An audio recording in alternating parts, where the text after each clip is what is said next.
Olá, eu sou o Marco Camilo Suzala, sou candidato a professor de Física. A nossa aula de hoje será sobre calorimetria, especificamente aqui o que significa o calor. O objetivo da nossa aula de hoje é compreender que o calor é uma forma de energia e essa energia sempre será transferida do corpo quente em direção ao corpo frio.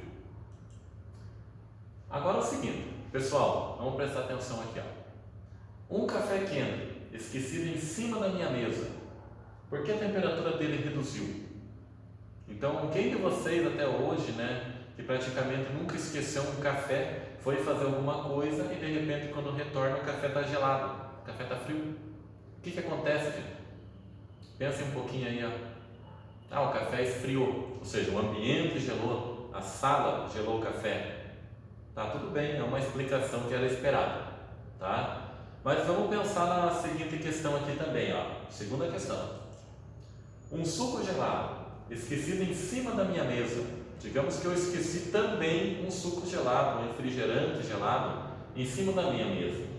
Por que a temperatura dele aumentou? Então veja bem, gente, pode ser o mesmo local, pode ser o mesmo ambiente, a mesma sala. Se você deixar um café quente, ele vai reduzir a temperatura, ele vai gelar. Mas se você deixar um suco gelado ou um refrigerante gelado, a temperatura vai aumentar. Então, o ambiente esquenta ou resfria? O que acontece aí? O que vocês acham? Tá, se vocês no caso ainda estão pensando, ou se a gente ainda não consegue responder essa questão, vamos continuar aqui o conteúdo e daí lá no final a gente retorna para ver se vocês vão conseguir pegar e entender exatamente o que acontece, tá bom? Revisãozinha das últimas aulas, gente, Então, as últimas aulas a gente falou sobre temperatura. Então, o que é a temperatura? Vocês lembram? Grau de agitação das partículas, certo? Então, independente do estado, se é líquido, se é sólido ou se é o estado gasoso, a temperatura sempre vai representar o grau de agitação das partículas. E essa agitação representa a quantidade de energia interna. Então lembre-se que a energia interna depende da temperatura e ao mesmo tempo depende dessa movimentação. Então quanto mais agitadas, mais movimento, mais energia, mais temperatura. Tranquilo? Então pense no seguinte exemplo, que a gente até já comentou, a questão da água. A água, quando ela está gelada, a temperatura ambiente, você não vê nenhuma movimentação dela.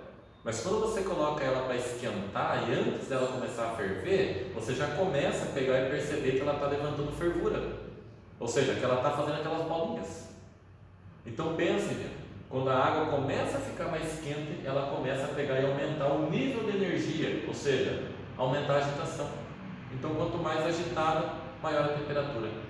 Outro exemplo também, que não tem tanto relação com o conteúdo, mas fica fácil de vocês entenderem, é a questão de uma criança agitada. Então, digamos que vocês, ou algum de vocês, tem um irmãozinho. O irmãozinho ele gosta de pular, gosta de correr, gosta de caminhar, e alguém fala: nossa, essa criança é muito agitada, ela tem uma grande quantidade de energia. Então, significa o quê? É como se fosse uma grande quantidade de temperatura. Claro que não é um exemplo ideal, mas fica fácil de vocês lembrarem, tá? Então, grande quantidade de agitação, grande quantidade de energia, e isso reflete na temperatura. Tranquilo? Pessoal, a temperatura é uma propriedade da matéria.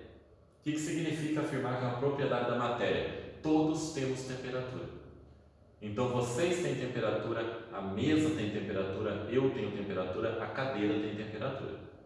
Então significa afirmar o seguinte, gente: se tem partículas, tem matéria, existe movimento. Se tem movimento, existe a temperatura. Ou seja, basta que tenha matéria, tem temperatura.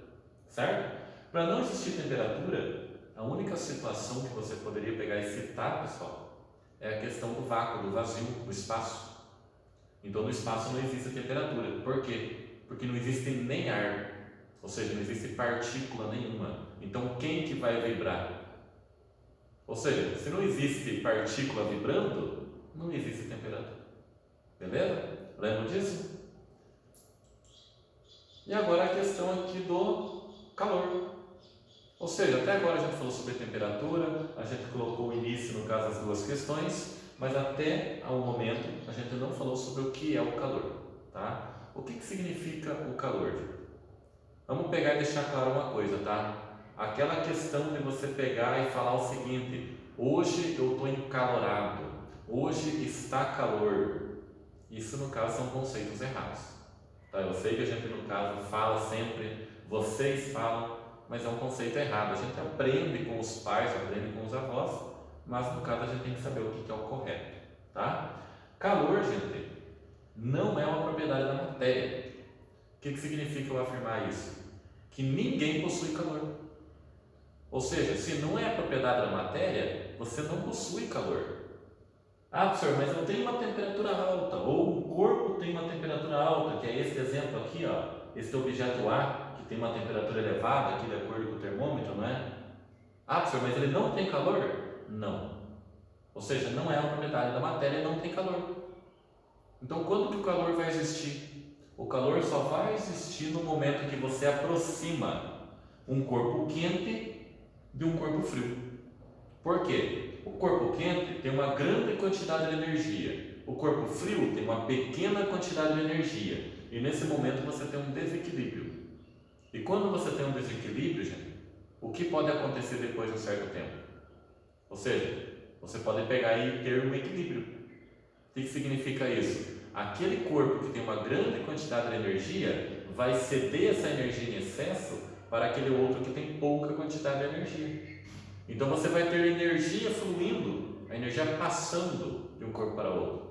E essa energia que está passando, ou seja, no momento que ela está sendo transmitida, é que ela é chamada de calor. Então reparem bem, ó, esse corpo, por ter uma temperatura alta, ele vai doar energia, que é o chamado calor. E no momento que ele doa energia, o que vai acontecer com a temperatura dele? Vai cair. Então ele vai perdendo energia, a temperatura dele vai diminuindo. E o outro corpo que vai receber energia, a temperatura vai aumentando.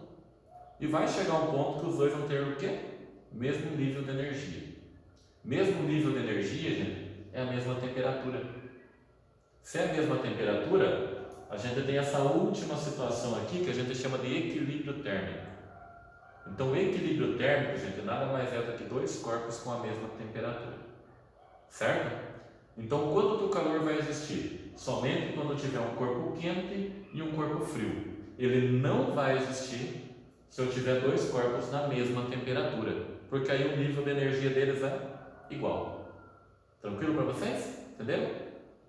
Então, calor é energia em movimento, sempre energia em trânsito, sempre do corpo quente em direção ao corpo frio, ou seja, jamais você vai ter energia do corpo frio em direção ao quente, porque é o corpo quente que tem mais energia, o corpo frio é que tem menos, certo? E o equilíbrio térmico representa a ausência de calor, ou seja, os dois têm o mesmo nível de energia. Beleza? Vamos voltar então para as questões de início, gente. Um café quente, esquecido em cima da mesa, por que a temperatura dele reduziu então? Se você analisar a temperatura do ambiente agora, quanto que é? 13, 14 graus, quem sabe 15? A temperatura de um café quente, quanto que vocês acham que é? 40 graus? 50, quem sabe? Então quem tem temperatura maior? O café. Então o café ele tem temperatura maior, o que significa isso? Tem mais energia e o ambiente tem temperatura menor, menos energia. Então a energia vai sair do café em direção ao ambiente. Então o café está tentando aquecer o ambiente. Claro que ele não consegue, né? Porque é pouca energia. Mas não é o ambiente que resfria o café, gente. É o próprio café que perde essa energia para o ambiente. E a questão do suco é o contrário. Se o suco está gelado e o ambiente está quente, você tem a energia saindo do ambiente em direção ao suco. Então, praticamente, você tem a passagem de calor do ambiente em direção ao suco. E isso faz com que ele ganhe essa energia e aumente a temperatura. Beleza? Então, gente, para vocês entenderem, ou seja, para vocês pegarem, né, e conseguirem entender todo o conteúdo, é só vocês analisarem quem que tem temperatura maior, quem que tem temperatura menor. E aí você consegue definir o fluxo de calor. Beleza, então? Muito obrigado, pessoal. Até mais.